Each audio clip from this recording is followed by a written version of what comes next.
afternoon, good evening, ladies and gentlemen, and welcome to this week's Gift of Healing TV. I'm delighted to have with me this week the Soul Talk guys, David McLeod and Tommy Stoffel. For those of you who've been with us from the word go, I'm sure you'll have met these two gentlemen before because they've both been on with me before. But I'm delighted to have them back with me for this program, and we're going to have a discussion on the opening and closing of life's doors. Let me introduce you very briefly to them first. Both these guys, Soul Talk guys, as I said, and David is the founder, but they're co-hosts of Life Mastery TV. And if you check out the Gift of Healing TV website, you'll find a link to their programs as well. Please go and check these guys out. They are brilliant, and I don't think I've missed any of your programs, so I love them. Even if I'm not with you live. So first of all, David McLeod is an international speaker, facilitator on the subjects of conscious self-creation and shadow mastery. As a coach who works with individuals and groups, David shares his passion in supporting the creation and maintenance of powerful spirituality, rewarding relationships for everyone. David is the founder and co-host of Life Mastery TV. He is also the founder of The Magic of I Am, the creator of the popular daily affirmation program. And so people know which one of you is which. David, hi, and welcome to the program. Hi there, everybody. Thank you, and I'm so delighted to be here. Brilliant, thank you. And Tommy. Whoops, let's have the information up so I can read it. As a rocket scientist, military officer, and high-tech manager, Tommy was doing his best living life. As with all of us, he has his ups and downs.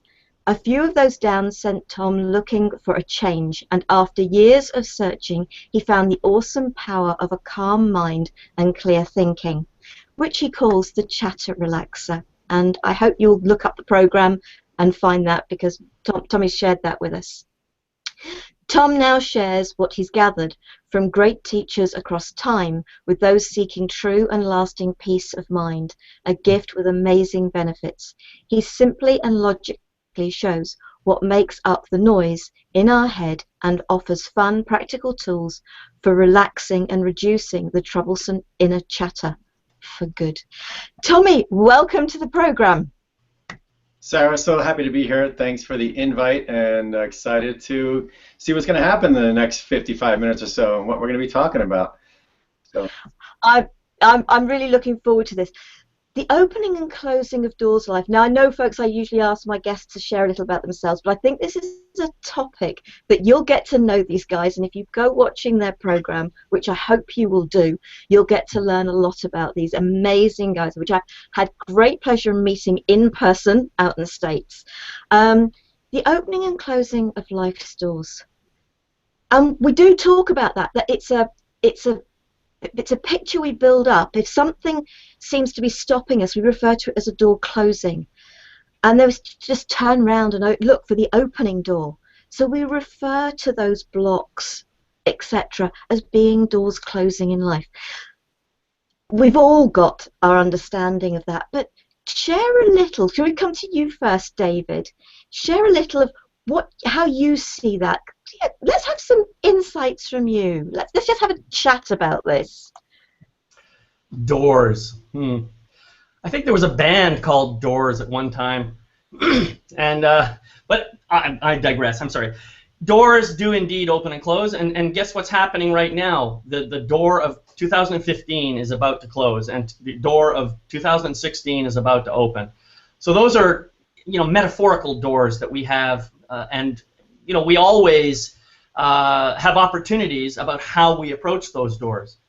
And I think, for me personally, I've got some doors opening and closing in my own life. Some doors that, for example, I've been involved in the Mankind Project for probably 13 years now, and that is a door that is coming to a close at this point in time. And in some ways, it's painful, and in some ways, it's extremely liberating and opening and joyful.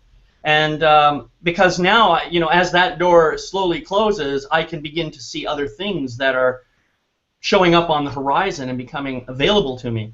So it's a beautiful transition, and I think something that we all go through, and it's part of life. Absolutely. Tommy? Yeah, so we're talking about change, right? We're talking about change, which the only thing constant in life is change. And we ask for change, right? We pray for change. Oh my gosh, if only this gets better, or if only that changes, or if only something else happens. And then something does happen. We're like, no, I don't want that to change. And you try to grab onto it. And we contradict ourselves all the time, and it's pretty funny. But if we look at it like the opening and closing of doors, that's supposed to happen. Things happen in our lives for a purpose, for a reason. We learn what we can from them. We would learn what we're supposed to from them, and then maybe that relationship ends, or that job ends, or that engagement with something ends. And instead of kind of trying to cling on to it, embracing that change and being okay with the change, because that's part of that's what this whole thing is about, embracing change. And so hopefully we'll talk a bit today about those closing doors and how we need to see that as opportunity, as David said, that new doors open, new stuff happens. And while it may feel like sometimes it hurts, or it feels like somebody's shut the door in our face, bam, somebody slams the door in our face, we're like, ah, those are still opportunities to grow, to learn, and to move on in life, and not stagnate, right? I don't want to stagnate behind closed doors, that's for sure. I think that word no can appear to be a closed door to a lot of people. And you've just said it, no is new opportunities, N-O. And I actually, the first time I heard that, I thought, do you know what? That is brilliant. The word no can be the best thing, the kindest thing anybody can say to you.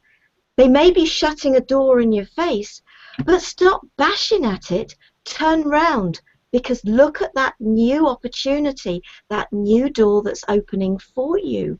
There are other possibilities. So, I know you open the door on this one, Tommy, but come back to you just for a second on this. On the new opportunities, yeah, and it's right. It's ingrained in us, right? We're here on this planet, and we get into this human race, and it's to acquire things and to have things and to do things, and all that kind of. And a lot of that gets into the material stuff, whether it's a job or a business opportunity or a relationship like a friendship or even a marriage. It's all like there's this taking kind of mentality. There's a lot of taking that goes on in this world, and when we're taking things, we get in this sense of we think we deserve it. We get, we should have this. It's ours to hold and to have forever. And it's that forever word that catches us up. The Rolling Stones, you can't always get what you want, but you'll find you get what you need. We always get what we need, but then we think we need to hang on to it and cling on to it. And that, to me, kind of blocks us from being open to new opportunities, being open to no's, and being open to doors closing when we think that door should never close. I should always have that friendship. I should always have that job. I should always have whatever I want. And sometimes those things are, temporary cycles that happen. So I love that, Sara, of the no. New opportunity. That's brilliant. Thanks for sharing that. I hadn't heard that before. David. Well, what I was thinking is, I think Tommy and I talk about this a lot on our show. Really, the issue is around ego attachment. The pain doesn't happen if I have no ego attachment to something. And so if a door closes and I'm noticing some pain, there's probably some way in which my ego really, really, really, really wants that door to stay open. And so it's an opportunity, as you say. Forget about the fact that there might be other opportunities out there. Right now, there's an opportunity in here, within myself, to look at what's really going on for me and to say, okay, here's a chance for me to grow a little bit. And what is that growth going to look like right now? What does it mean to be accepting?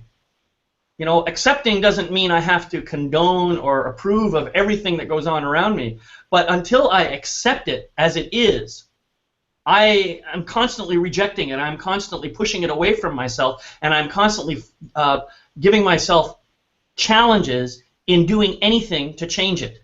I can't change that which I don't accept. That's what I think. And I'm not saying to you that I never have ego attachment. Of course I do. I'm a human being. I look forward to the day when that just doesn't happen anymore. But right now, it still happens. And so as doors close for me, sometimes I do feel the pain. And maybe pain is a word that we can transcribe into a different kind of an acronym, you know? Like no meaning new opportunities. Maybe pain has some positive spin on it, too, that we could come up with. I don't know, Tommy, you're good at that sort of thing. Maybe you can come up with something. Perhaps, though, is it pain or is it fear? Because it's creating an unknown. It's putting us into a situation we weren't expecting. That's the closing of a door. It's a new opportunity. It's a new way of looking at things. But one of you mentioned the word selfish, and this is something that's come up several times with me recently, and a thought around that.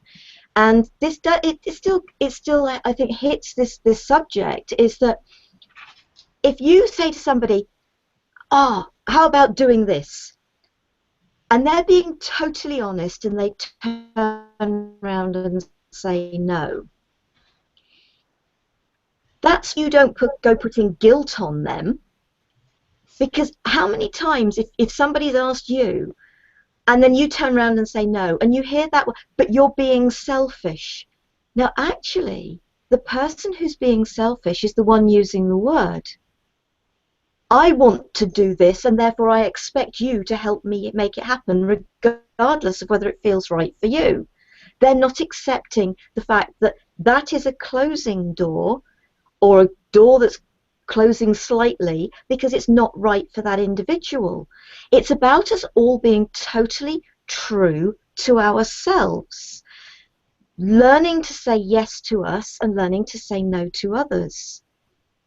But that isn't a negative. As I said, I'd see no as could actually be one of the greatest gifts, because when people say yes when they mean no, they're holding everybody back.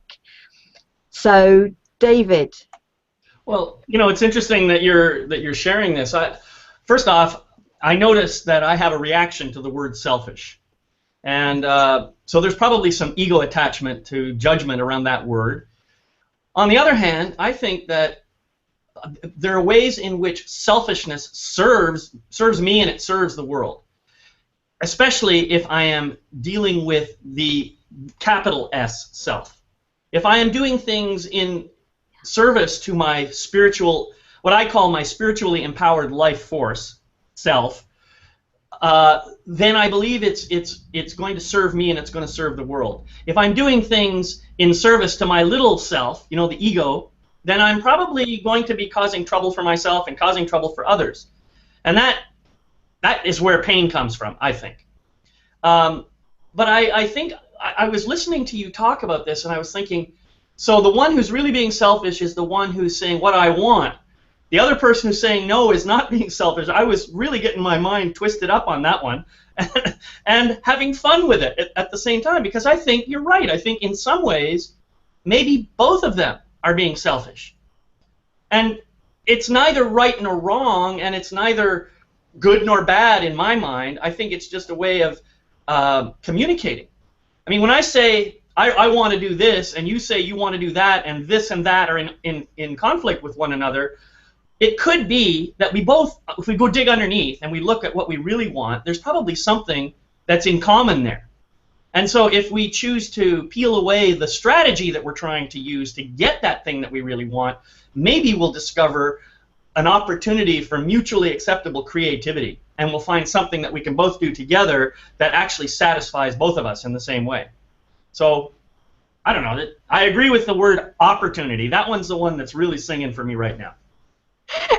Tommy. Yeah, in that sense, everything's an opportunity, right? Every mistake you make and every no you get and every yes you get, it's everything in life is an opportunity for growth. A fog, right, David? Another freaking opportunity for growth. Yep. We're bouncing around. There's so many ideas in here I wanted to capture. The pain piece and being okay with saying no. Sara, you started diving into that one and the selfishness piece, but let's talk about being okay with saying no. Because David, you're right. Not every situation is going to be what party A wants and what party B wants isn't always going to work. Now, I do love what you're saying, David, that when we start to talk to another being and we start to really connect with them and communicate around a situation, we will naturally, because this is our human nature, we will naturally start to cooperate and find something, some common ground or something, some common solution. We're in this, it's an overused term, but the win-win mentality. Because the other side is not fun. When we're fighting with somebody and just saying no for the sake of saying no, or I'm right and you're wrong. It's an over-under situation, right? And that's very conflicting, and it's very competitive, and it's a very harsh way of being. And if one person wins, there's always a loser. And I don't like to be on the winning end of a losing fight, because then there's a loser there. I definitely don't like to be on the losing end of a win-lose situation. So what you're saying there, to say no nicely and with grace and with cooperation and with, to be a win-win situation, getting a win-win out of a no, that is where you guys are kind of taking us in this conversation, and I'm liking the feel of that. That's another opportunity, right? It's a win-win opportunity out of a no. Yeah, I want to tag on to that, because I really love that metaphor of the win-win versus the win-lose. If in either case, whether I win or I lose, it seems like a door is closed, because whatever event was taking place has ended. And so really the only thing that changes is my attitude towards the closing of the event. I could come out of that thinking that I won, or I could come out of it thinking that I lost. And that's just ego mind that's doing the talking in that case. If I come from a spiritual perspective, I can say no matter what the outcome was, I won because I learned something, and I was able to grow, and I was able to expand, and I was able to fill myself more than I did before. So I think there's a real, I like the idea of win-win. Of course, I would love to have that every time. And it doesn't always happen that way. Even if I think it's a win-win, the other person may not. But I think what we've also got to realize is that if somebody says no, maybe they aren't the person we should be working with, or living with, or whatever with. Maybe what we need to do is turn around from that closing door and see who is totally the right person that we should be with. And then it becomes a win-win for both. Because if you've got two people who would like to work together but appear to be going in opposite directions, can you find each other, help each other find the person they should be working with?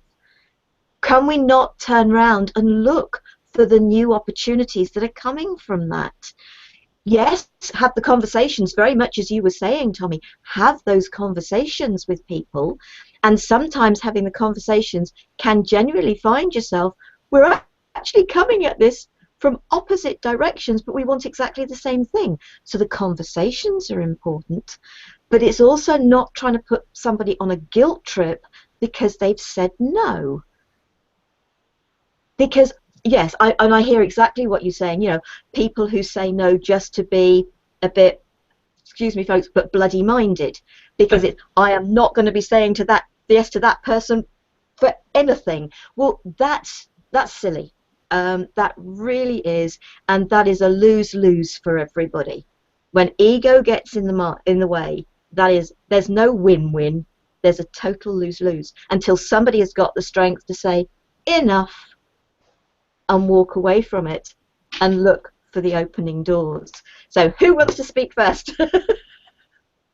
I think I do, because I'm hearing two things. David, you were talking about acceptance earlier, and that's a beautiful subject that is so deep, and we can talk about accepting.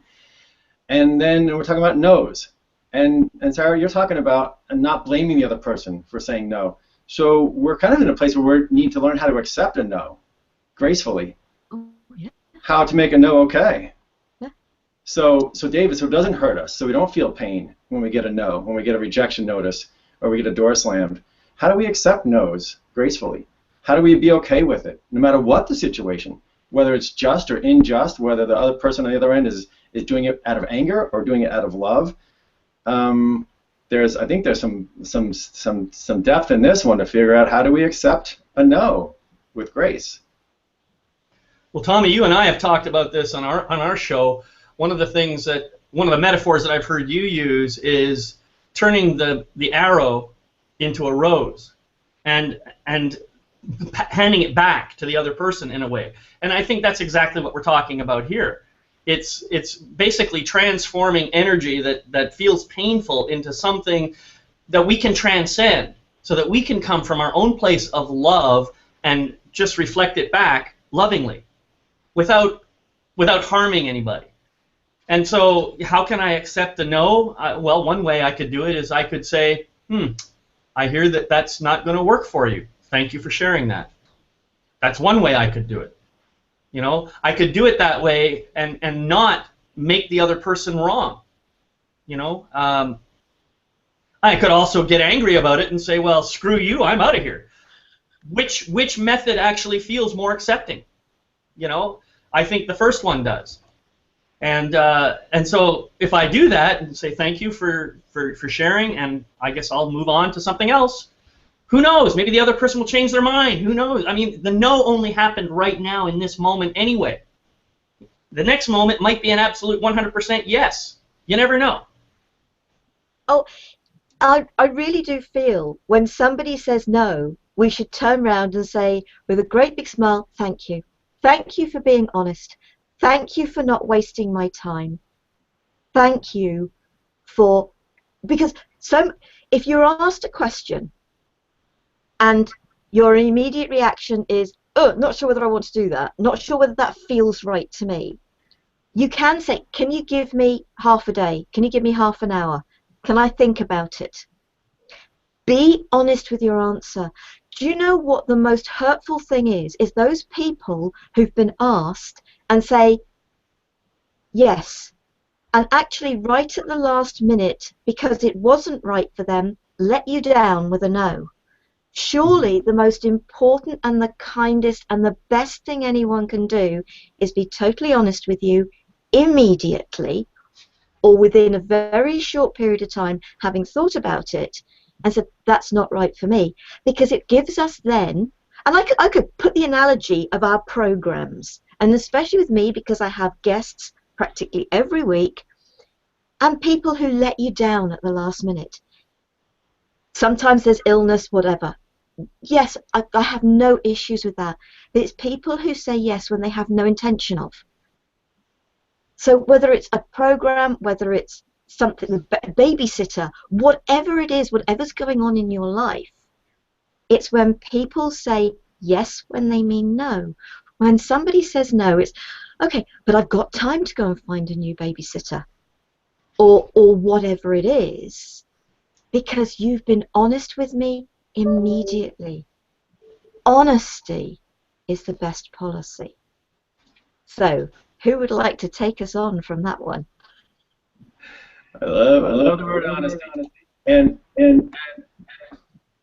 sometimes it's a reaction. Sometimes our yes is a reaction, because we're conditioned from a very early age to want to please, to want to make sure we're getting approval of other people, like our mommy or our daddy.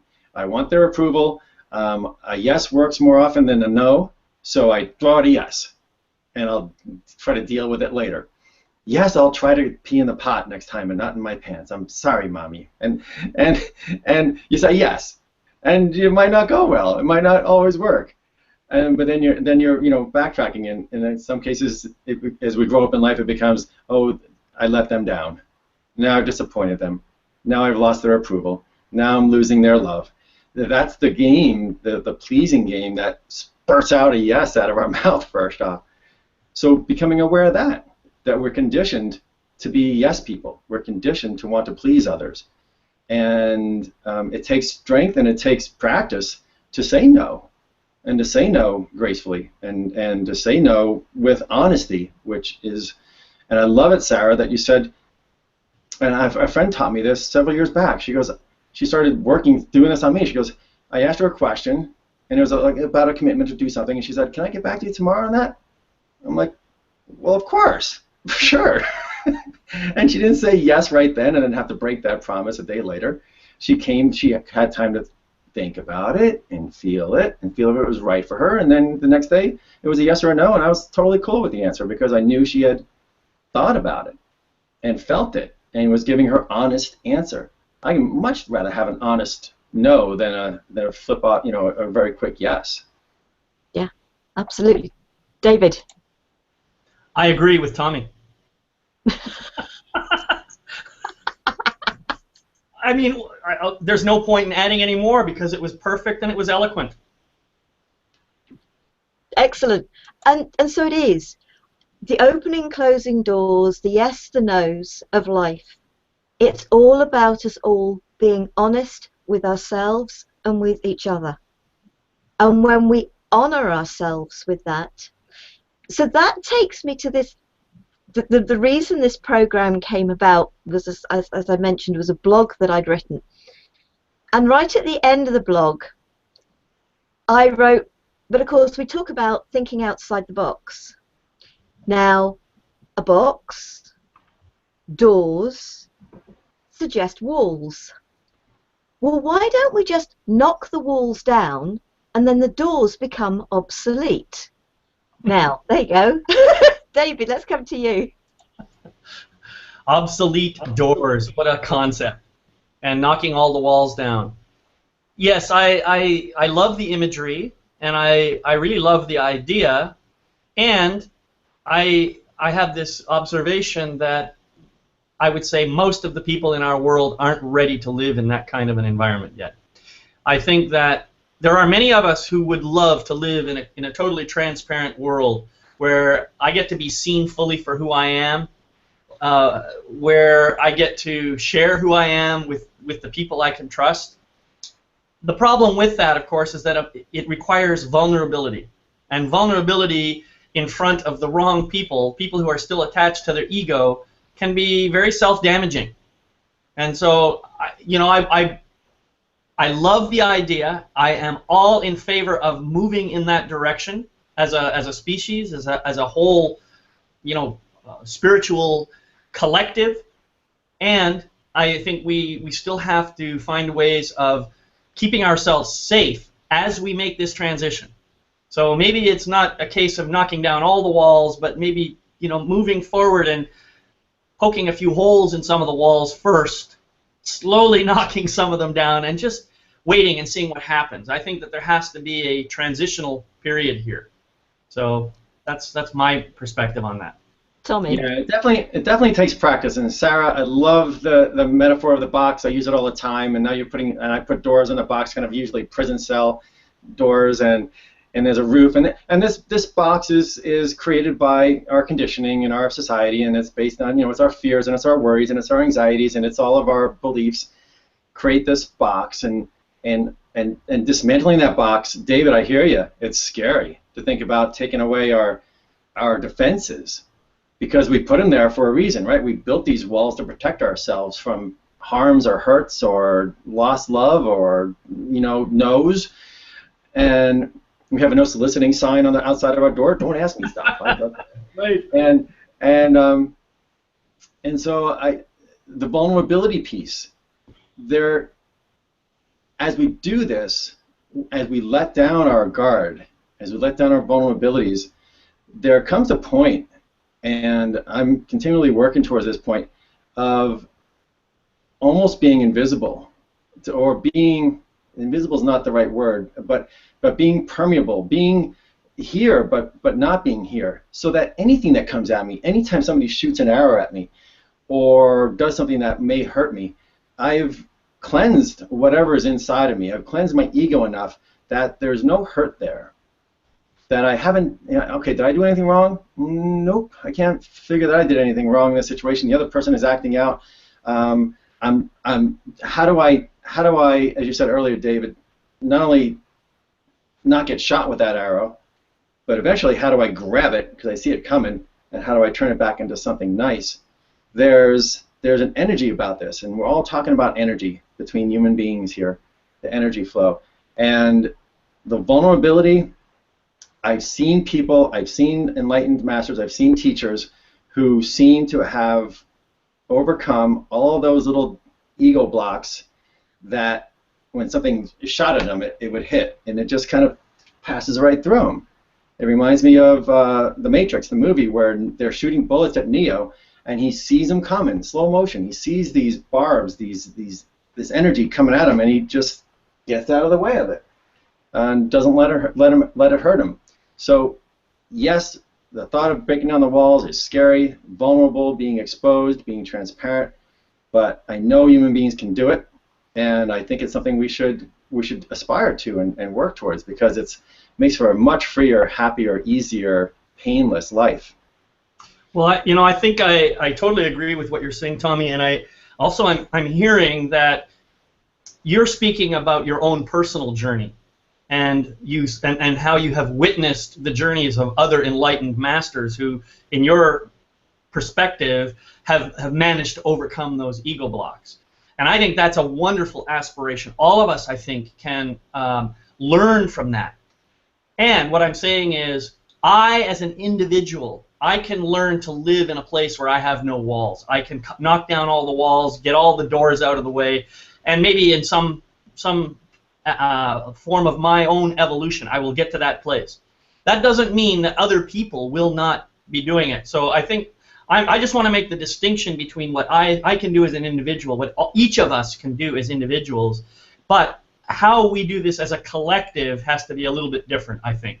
That's all I'm saying. I just want to make the distinction between personal journey and the journey of the whole species. I think that what happens is we who are ready to do that, we step up and do it and show how it's done. And then the people who are maybe a little not as far beyond as we are, they will pick it up, they will learn it, and they will start moving in the same direction. That's what I think needs to happen. But isn't this what everything, this is what I share, which is what so many people share, is helping people to find what works for them to be able to do this. And what other people think of you is none of your business. Because it isn't. Because it's their stuff. Now, that is providing you haven't deliberately set out to hurt anybody. And I genuinely don't believe that the people that I connect with deliberately do that. I certainly don't, and I don't think you do. I don't think the majority of people deliberately set out to hurt anybody. And if we did it accidentally, our immediate reaction would be to apologize. So we don't set out to hurt people. I know there are people who do, but when you haven't set out to hurt somebody and somebody suddenly says something about you, actually it's their stuff. It's not what's going on with us. We can knock down those walls. We can be not invisible because we're still visible, but whatever is able to go straight through us or bounce back off us. It isn't something we have to take on board. We don't have to, whether it's an opening door, whether it's a closing door, whatever it is, it's actually something that doesn't have to affect us in any way, shape or form. Ego is out of the way. It is about just bless them. If that's how they're feeling at the moment, just let them get on with it. I know that actually has nothing to do with me. And if it does, well, if I've done something wrong, tell me. But actually, if I don't feel I have done anything wrong, then fine. It's about us letting go of what other people think. So, who'd like to? Tommy. Absolutely right. Yeah, I totally agree with what you're saying, Sarah. And my sense is we're all in mutual agreement about this. And there was something that you said. It was really about the intention that people have. And I have come to the belief that every one of us, every single one of us, no matter what we think, say, or do, it's always coming from a deep, deep, deep desire to give or receive love. I believe that's true for all of us. It may look dysfunctional on the outside when we watch it, but if we can keep that in mind, then your idea, your suggestion about blessing them becomes an easier task for us to do. And that's part of the acceptance piece that Tommy was talking about before. So this is beautiful. I love this image. Tommy. The accepting piece too. So we're talking about let's just keep it simple, two human beings in relationship, having some discussion, or maybe some argument, or maybe one is blasting the other. Let's say that's happening. Let's say somebody's like, "Arr!" They're all in the red zone. They've at the limit of their chatter in their head. They can't take anymore. They explode at something. You pushed a button too much, and bam, they explode. Now, yeah, Sarah Jane, that's their stuff, right? They're blah blah blah blah blah. All that stuff dumping out of them and coming in your direction. That red energy coming at you is their stuff. And it doesn't always have to be violent or as harsh as I'm saying, right? It could be, you're fired, or I don't like you anymore, or I don't want to be your friend anymore. I've heard these stories over the last year. I've heard somebody come up to somebody and told them I didn't want to be your friend anymore. I'm like, you're an adult. What's that about? But you're not always impervious over here. And if there's blasting going on, and you can honestly, even maybe at the time you get caught in it, right? It's because of the emotional flow of that energy is sometimes very daunting. And it can catch you off guard. And it catches you off guard. Your head gets all swarmed up. Your energy, your emotions flow. Your adrenaline pumps, and you can't really think straight.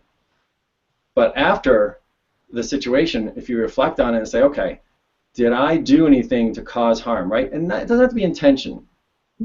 Or did I feel pain? We talked about pain earlier. Did I feel uncomfortable deep down inside? Maybe there was some truth in something they said or why they said it. And if there's something inside of myself, I have to check. I have to take the fingers from pointing blame out there to looking inside here and say, was there something in me that I need to work on? Is there a bit of my ego, a bit of my shielding, a bit of my wall, a bit of my door that is still intact, that hit and I felt it? That's the real key in becoming transparent and becoming genuine and becoming authentic, is getting rid of those pieces of the wall, pieces of the door, bit by bit when they come up. And when somebody blasts at you or says something or does something, you got to take stock. And sometimes your stock is going to say, no, I'm clear on that one. That didn't really hurt or hit me. So there's no work for me to do. I forgive the other person. I bless them. I hope they have a better day tomorrow. But sometimes if it hurts and it resonates, then you need to look inside and do some cleaning, some more house cleaning. Yeah, I absolutely agree with that. Even though I have to tell you, my ego mind says no, no, no, no, no. My ego mind just simply wants to say, no, you're absolutely wrong. But I do know that it's true. I do know down here in my heart, I know that it's true. Because the moment that I give myself permission to look inside and to just check out what that pain is all about, that's the moment I am being honest with myself. That is the moment that I am saying, so that's this thing over here that's related to when I was 3 years old and my mom did this. And now I can see how this other person who never met my mom, doesn't know anything about my mom, but somehow was behaving just like my mom did. And that triggered this pain inside me. Okay, no fault, no foul, it's just something I learned about myself. And now I can, even though that person's not here anymore, I can say, okay, I release you from any idea I have that you're my mother. I release you. I forgive you. You're not my mother.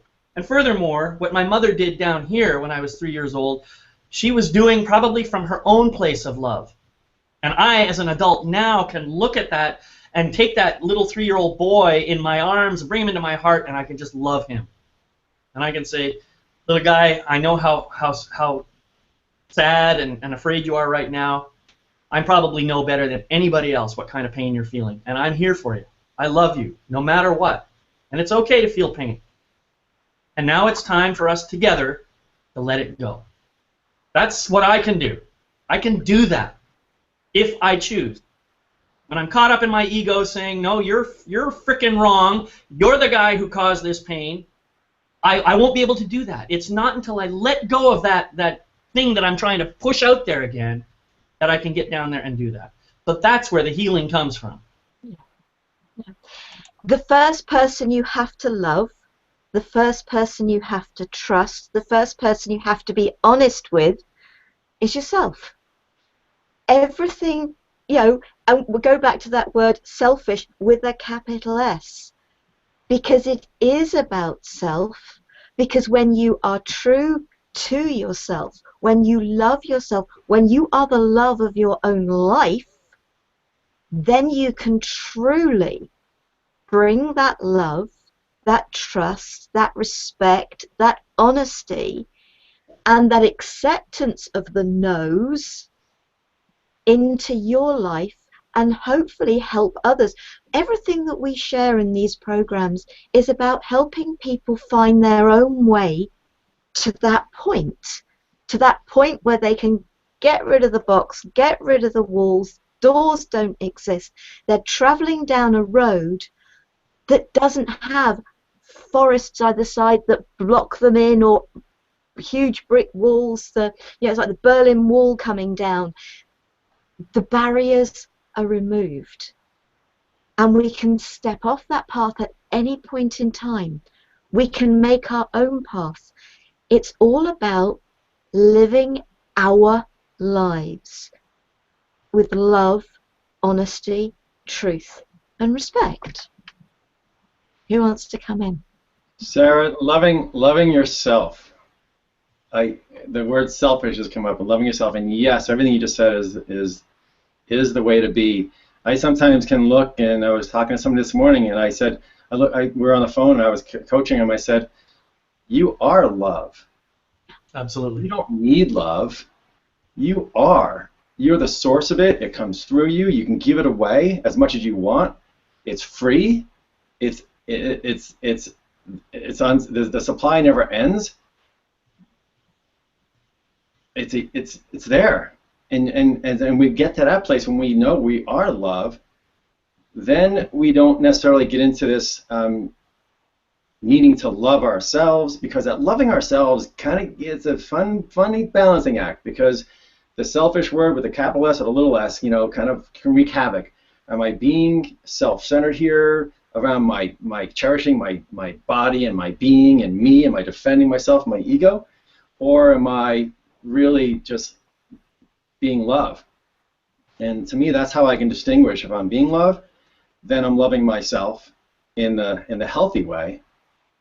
And anything else is kind of like a taking. I'm expecting something in return. I expect to get something. I expect to have conditions around getting love. And so the love word itself has been butchered over time. I distinguish between pure love and tainted love. And tainted love is what is in 98% of our lives. So being love helps me kind of resonate in how to do that and how to love myself without the grasping and the cherishing and the ego. David. Love yourself. I agree 100%. Because when I love myself, first off, I have a belief that we are all one. So when I love myself, I'm loving all that is. That's the first thing. But the other side of this that I'd like to say is Jesus taught, and maybe there were teachers before him who did this, but I remember Jesus taught to love your enemy. And what I have learned from that teaching, at first it was very hard for me to accept that, to take it in and understand it. But now I have come to believe that the real enemy is not out there. The real enemy is somewhere within me. It's this stuff that we've been talking about. It's these ego mind, false beliefs that come into being to try and protect me. That's really where the enemy is. And it isn't an enemy like something that's trying to destroy me necessarily. It's something that actually has an ulterior motive of protecting me, which actually is a good thing.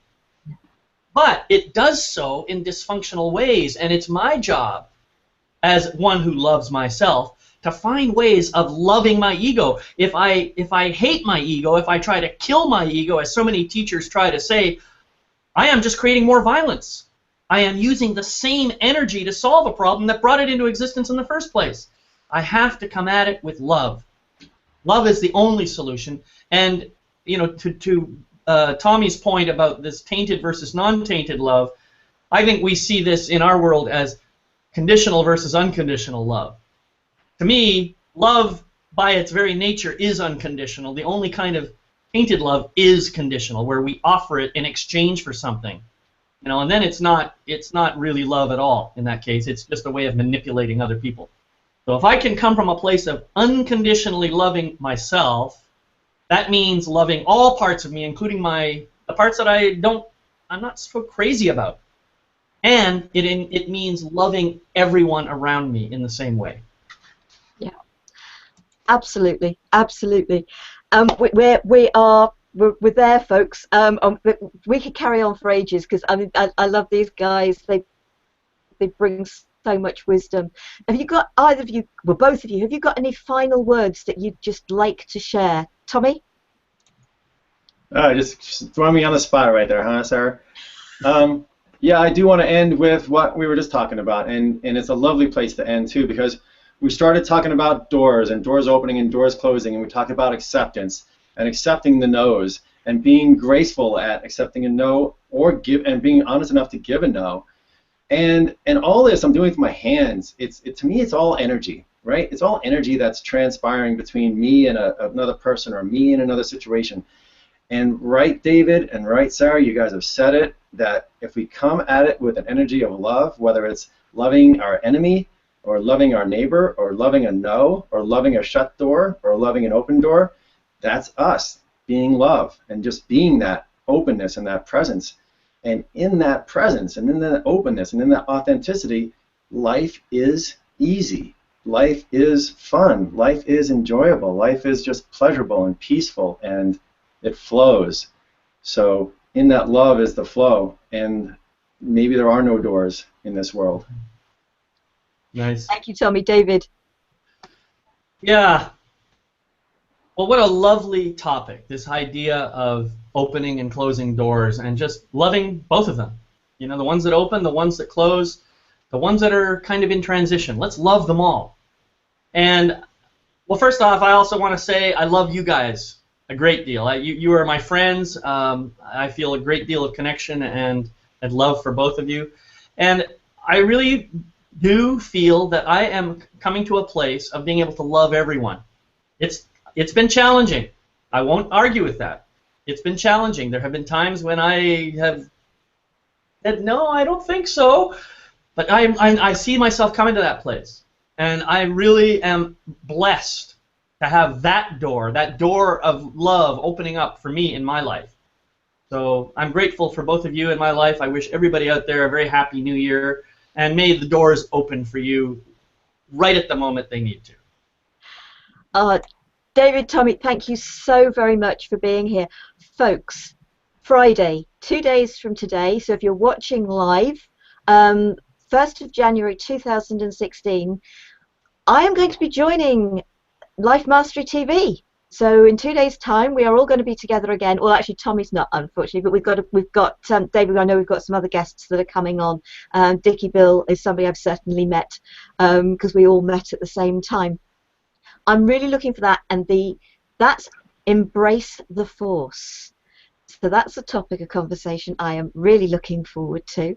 And then we're back again next week with our programs with Patricia, and then I'm sharing a meditation. And the following week we've got another one of our Intuitive Healing Channel programs. So folks, wonderful New Year. David, Tommy, thank you for your time this evening. Have a great New Year, and we'll see you all again. Love, peace, and light to you all. Namaste.